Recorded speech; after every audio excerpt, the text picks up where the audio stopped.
ମାନେ ଆଜି ଆମେ ଆମ ନବମ ଶ୍ରେଣୀ ଏସିପିର ଦ୍ୱିତୀୟ ଚାପ୍ଟର ଆମ ଚତୁଃପାର୍ଶ୍ୱରେ ଥିବା ପଦାର୍ଥ ବିଶୁଦ୍ଧ କି ତାର ଅଭ୍ୟାସ ପ୍ରଶ୍ନପତ୍ର କରିବା।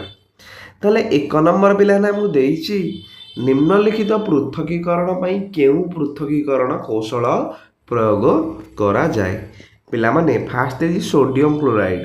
ପିଲାମାନେ ସୋଡ଼ିୟମ କ୍ଲୋରାଇଡ୍ ଜଳରେ ଏହାର ଦ୍ରବଣକୁ ପୃଥକୀକରଣ କରାଯାଏ। ମାନେ ଦେଲା ସୋଡ଼ିୟମ କ୍ଲୋରାଇଡ୍ ଜଳରେ ଏହା ଦ୍ରବଣକୁ କେମିତି ଆମେ ପୃଥକୀକରଣ କରିବା। ହେଲା ମୁଁ ଟିକେ ଆନ୍ସର ଲେଖିଦେଇଛି। ପ୍ରଥମ କ'ଣ ହେଲା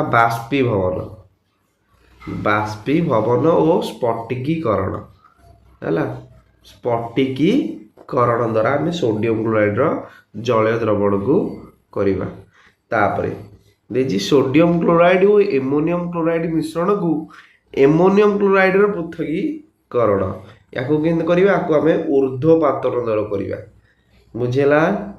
ତାପରେ ଗୋଟିଏ କାର୍ ଇଞ୍ଜିନ ତେଲରେ ରହିଯାଇଥିବା ଛୋଟ ଛୋଟ ଧାତୁ ଖଣ୍ଡମାନଙ୍କର ପୃଥକୀକରଣ। ୟାକୁ ଆମେ ପରିଶ୍ରବଣ ଦ୍ୱାରା କରିବା। ନେକ୍ସଟ ଫୁଲ ପାଖୁଡ଼ାର ନିର୍ଯାସରୁ ବିଭିନ୍ନ ବର୍ଣ୍ଣକଣାର ପୃଥକୀକରଣ। ୟାକୁ ଆମେ କ୍ରୋମାଟୋଗ୍ରାଫି ଦ୍ୱାରା କରିବା। ତାପରେ ଦହିରୁ ଲହୁଣୀର ପୃଥକୀକରଣ। ୟାକୁ ଆମେ କେନ୍ଦ୍ରାପସାରଣ ପଦ୍ଧତି ଦ୍ୱାରା କରିବା। ତାପରେ ଚାହାରୁ ଚାହା ପତ୍ରର ପୃଥକୀକରଣ। ୟାକୁ ଆମେ କେମିତି କରିବା? ପୃଥକୀକରଣ ଫନେଲ ଦ୍ୱାରା କରିବା। ବୁଝିହେଲା? ସେମିତି ମୁଁ ସବୁତକ ଲେଖିଦେଇଛି। ହେଲା ଏଇ ଲାଷ୍ଟ ଦେଖାଯାଉନି ହେଲା ପରିଶ୍ରବଣ। କ'ଣ ପରିଶ୍ରବଣ? ବୁଝିହେଲା? 2 ନମ୍ବର ପ୍ରଶ୍ନ ଦ୍ରବଣ ଦ୍ରାବକ ଦ୍ରବ ମିଳେଇ ଯିବା ଦ୍ରବୀଭୂତ ଅଦ୍ରବୀଭୂତ ଛାଣିବା ଓ ବଳକାଂଶ ଇତ୍ୟାଦି ଶବ୍ଦ ବ୍ୟବହାର କରି ଚାହା ପ୍ରସ୍ତୁତିର ସୋପାନ ଗୁଡ଼ିକ ଲେଖିବା। ପିଲାମାନେ ପ୍ରଥମେ କ୍ଷୀରକୁ ଦ୍ରାବକ ଭାବରେ ନେଇ ଗରମ କରିବା। ସେଥିରେ ଚିନି ଓ ଚାହା ଦାନାକୁ ଦୁବ ଭାବରେ ନେଇ ଦ୍ରବଣ ପ୍ରସ୍ତୁତ କରିବା। ଏହି ଦ୍ରବଣକୁ କିଛି ସମୟ ଉତ୍ତପ୍ତ କରିବା। ଚିନି ଦ୍ରବୀଭୂତ ହେବ ଓ ଚାହା ଦାନ ମିଳେଇ ଯିବ। ଚାହା ଛାଣିବା ଦ୍ୱାରା ଅଦ୍ରବୀଭୂତ ଅଂଶ ଅଲଗା ହୋଇଯିବ। ବଳକା ଅଂଶ ଆବଶ୍ୟକ ଚାହା। ତମେ ଚାହା ଛାଣିବା ଆଗକୁ ଦେଖିଥିବ। 3 ନମ୍ବର ପ୍ରଶ୍ନ ବନ୍ଦନା ବିଭିନ୍ନ ତାପମାତ୍ରାର 3ଟି ଭିନ୍ନ ପଦାର୍ଥର ଦ୍ରବଣୀୟତା ପର ତଥ୍ୟ ଗୁଡ଼ିକ ସଂଗ୍ରହ କଲା। 100 ଗ୍ରାମ ଜଳରେ କେତେ ଗ୍ରାମ ପଦାର୍ଥ ସୃଷ୍ଟି ହୋଇପାରିବ ସେହି ଦ୍ରବଣୀୟତା ସାରଣୀରେ ଦିଆଯାଇଛି। ଏଇ ସାରଣୀଟା ହେଲା। ତାହେଲେ ଆମକୁ ପଚାରିଛି ପ୍ରଥମ ପ୍ରଶ୍ନ। ତାହେଲେ ପିଲାମାନେ 313 କେଲଭିନ ତାପମାତ୍ରାରେ ଏକ ପୃତ ଦ୍ରବଣ ତିଆରି ପାଇଁ 100 ଗ୍ରାମ ଜଳ ଆବଶ୍ୟକ କରୁଥିବା ପଟାସିୟମ ନାଇଟ୍ରେଟ ପରିମାଣ ହେଉଛି 62 ଗ୍ରାମ। ତାହେଲେ 50 ଗ୍ରାମ ଜଳ ଆବଶ୍ୟକ କରୁଥିବା ପଟାସିୟମ ନାଇଟ୍ରେଟ 62/2 ହେଲା ଆମର 31 ଗ୍ରାମ। ତାପରେ ବି ରେ ଆମକୁ ଦେଇଛି କେମିତି ଆମେ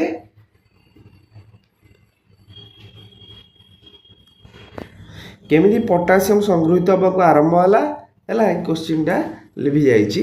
ହେଲା ତାହେଲେ ବନ୍ଦନା ଏଠି ଦେଖିଛି ଦ୍ରବଣ ଥଣ୍ଡା ହେବାକୁ ଆରମ୍ଭ କଲା ମାତ୍ରେ ପଟାସିୟମ କ୍ଲୋରାଇଡ୍ ନିମ୍ନରେ ସଂଗୃହୀତ ହେବାକୁ ଆରମ୍ଭ ହେଲା, କାରଣ ନିମ୍ନ ତାପମାତ୍ରାରେ ପଦାର୍ଥର ଦ୍ରବଣୀୟତା କମ୍ ହୋଇଥାଏ। ସିରେ ଆମର ସମସ୍ତଙ୍କର ଦ୍ରବଣୀୟତା ପଚାରିଛି। ହେଲା ତାହେଲେ ଆମେ ପଢ଼ିଛେ ଡିଗ୍ରୀ ସେଲସିୟସକୁ କେମିତି କନଭର୍ଟ କରିବା। ହେଲା ତାହେଲେ 20 ଡିଗ୍ରୀ ସେଲସିୟସ ହେଲା 20 + 273 କେଲଭିନ। ତାହେଲେ 293 କେଲଭିନ। 293 କେଲଭିନ ହେଉଛି ଆମର 100 ଗ୍ରାମ ଜଳରେ। ବୁଝିହେଲା? ତାହେଲେ ପଟାସିୟମ ନାଇଟ୍ରେଟ ଦ୍ରବଣୀୟତା ଆମକୁ କେତେ 32 ଗ୍ରାମ ଦେଇଛି। ହେଲା ସେମିତି ପଟାସିୟମ କ୍ଲୋରାଇଡ୍ 36, ପଟାସିୟମ କ୍ଲୋରାଇଡ୍ରେ ହେଲା 35, ତାପରେ ଏମୋନିୟମ କ୍ଲୋରାଇଡ୍ ହେଲା 37। ହେଲା ତାପରେ ଅପସନ ଡି ର ଉତ୍ତର ହେଉଛି ଆମର ତାପମାତ୍ରା ବୃଦ୍ଧି ପାଇଲେ ଲବଣର ଦ୍ରବଣୀୟତା ମଧ୍ୟ ବୃଦ୍ଧି ପାଏ। 4 ନମ୍ବର ପ୍ରଶ୍ନ ଆମକୁ ପଚାରିଛି ଏଇ ଉଦାହରଣ ଦେଇକି ବୁଝେଇବା ଏଇ 4ଟି ଯାକ। ପ୍ରଥମେ ଦେଇଛି ଆମକୁ ପୃତ ଦ୍ରବଣ ଏକ ନିର୍ଦ୍ଦିଷ୍ଟ ତାପମାତ୍ରାରେ ଯେତେବେଳେ ଦ୍ରବଣରେ ଆଉ ଅଧିକ ଦ୍ରବ ଦ୍ରବୀଭୂତ ହୋଇପାରିବ ନାହିଁ, ତାହାକୁ ଆମେ ପୃତ ଦ୍ରବଣ କହିବା। ହେଲା, ଉଦାହରଣ ଆମକୁ ଦେଇଛି, ଜଳରେ ଯଦି ଆମେ କପର ସଲଫେଟ୍ ଚୂନ ମିଶାଇ ଦ୍ରବଣକୁ ଅବିରତ ଭାବରେ ଗୋଳେଇବା, ଚୂନ ଗୁଡ଼ିକ ଦ୍ରବୀଭୂତ ହୋଇଯିବ, ପୁଣି ଚୂନ ମିଶାଇ ଗୋଳେଇବା। ଏହିପରି କ୍ରମାଗତ ଚୂନ ମିଶାଇ ଗୋଳାଇଲେ ଏପରି ଅବସ୍ଥା ଆସିବ ଯେ ଯେତେବେଳେ ଆଉ ଚୂନ ଦ୍ରବୀଭୂତ ନ ହୋଇ ତଳେ ବସି ରହିବ, ତାପରେ ଦ୍ରବଣକୁ ଛାଣିଦେଲେ ଯେଉଁ ଦ୍ରବଣ ମିଳିବ ତାହା ହେଉଛି କପର ସଲଫେଟ୍ର ପୃତ ଦ୍ରବଣ। ବିରେ ଦେଇଛି ବିଶୁଦ୍ଧ ପଦାର୍ଥ। ଯେଉଁ ପଦାର୍ଥ କେବଳ ଏକ ପ୍ରକାରର ଅଣୁକୁ ନେଇ ଗଠିତ ହୋଇଥାଏ ଏବଂ ପଦାର୍ଥର ପ୍ରତ୍ୟେକ ଅଣୁ ଗୁଡ଼ିକର ରାସାୟନିକ ଗୁଣ ସମାନ ରହିଥାଏ, ତାହାକୁ ଆମେ ବିଶୁଦ୍ଧ ପଦାର୍ଥ କହିବା। ଚିନି ଏକ ବିଶୁଦ୍ଧ ପଦାର୍ଥ, କାରଣ ଏହାର ପ୍ରତ୍ୟେକ ଅଣୁ ଗୁଡ଼ିକର ରାସାୟନିକ ଗୁଣ ସମାନ ଓ ଏହାର ସଂଯୋଜନ ସମସ୍ତ ଅଂଶରେ ସମାନ ରହିଥାଏ। ଉଦାହରଣ ଚିନି, ଲୁଣ, ଜଳ, ଲୁହା, ତମ୍ବା, ସୁନା, ରୂପା ଇତ୍ୟାଦି। ତାପରେ ସିରେ କଲଏଡ୍। କଲଏଡ୍ ଦ୍ରବଣ ଓ ସସ୍ପେନସନର ଏକ ମାଧ୍ୟ ଅବସ୍ଥା।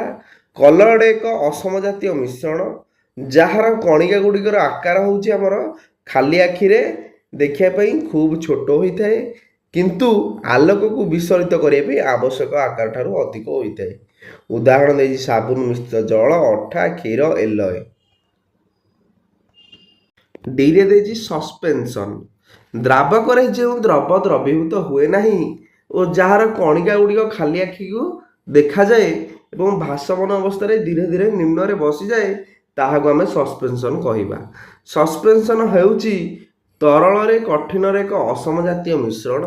ଏଥିରେ କଣିକା ଗୁଡ଼ିକ ଦ୍ରବୀଭୂତ ହୋଇ ନଥାଏ।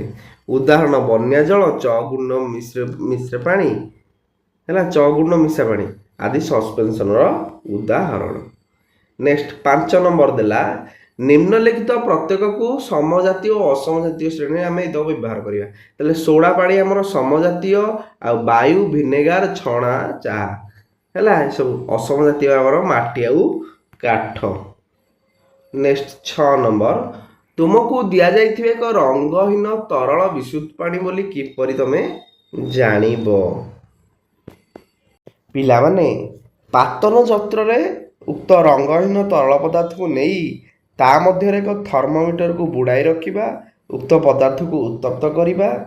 ଥର୍ମୋମିଟର ତାପମାତ୍ରା 100 ଡିଗ୍ରୀ ସେଲସିୟସ୍ କିମ୍ବା 373 କେଲଭିନ୍ ତାପମାତ୍ରାରେ ପହଞ୍ଚିଲା ପରେ ଯଦି ସମସ୍ତ ତରଳ ପଦାର୍ଥ ଫୁଟିବାକୁ ଲାଗେ ଓ ବାଷ୍ପୀଭୂତ ହୋଇଯାଏ, ତେବେ ଏହା ବିଶୁଦ୍ଧ ଜଳ ବୋଲି ଜଣାପଡ଼ିବ। ଯେତେ ତାପ ପ୍ରୟୋଗ କଲେ ମଧ୍ୟ ଥର୍ମୋମିଟର ତାପମାତ୍ରା 100 ଡିଗ୍ରୀ ସେଲସିୟସ୍ରୁ ଅଧିକ ହେବ ନାହିଁ, ତେବେ ଏହା ବିଶୁଦ୍ଧ ଜଳ ନୁହେଁ ବୋଲି ଜଣାପଡ଼ିବ।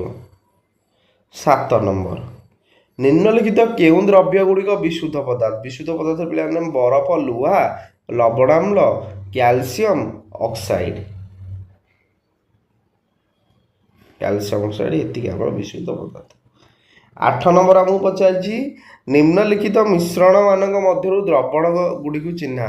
ଦ୍ରବଣ ହେଉଛି ଆମର ସମୁଦ୍ର ଜଳ ଆଉ ସୋଡ଼ା ପାଣି।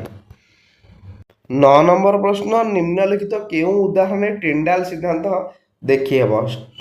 କ୍ଷୀର ଓ ଷ୍ଟାର୍କ ଦ୍ରବଣରେ ଆମେ ଟିଣ୍ଡାଲ ପଦ୍ଧତି ଦେଖିପାରିବା।